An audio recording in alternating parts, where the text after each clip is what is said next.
It's one thing to hear about the suffering of others. It's another thing to see it. That's at the core of why a high school student started the club Beads of Hope. Although based here in the Triad, its impact is felt more than 8,000 miles away. And we're saying good for her. Maya Sumanth is the first one in the room, laying out all of her neatly organized materials so once her classmates arrive, Thanks for coming. Thank you. they can immediately grab what they need and make the most of their time. I just walk them through the steps a little bit and we make bracelets. Each person usually makes one. Sometimes people make two. They use beads of different colors to make the bracelets stand out. And because Maya's planned a Valentine's theme, some even spell out words like love. The reason the Bishop McGuinness High School sophomore is so driven to lead this group every other week is rooted in another word: hope. Hearing about how other people live, it's so different than seeing it in person. Maya's view of the world changed dramatically when she took a trip to India during Christmas 2023. I had the opportunity to go on a mission trip to India with my grandparents, who started a ministry called Paul J. Sumanth Ministries. Yes, and it was after their youngest son died in a car accident in 2000.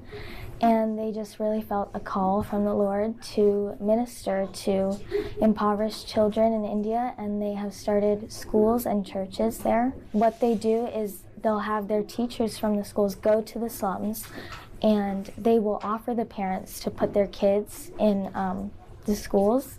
And what they say is that their kids will get 2 free meals every day. So that takes a huge burden off of the parents, because not only are the parents working every day, but the kids 4 and 5 years old are already working.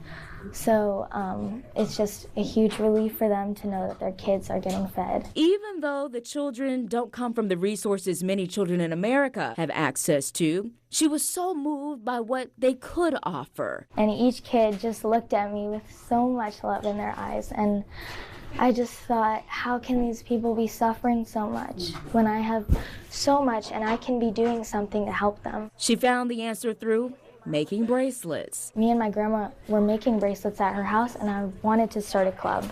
And I was like, I could join these two ideas together. I could start a club at Bishop, and we could make bracelets and then sell the bracelets.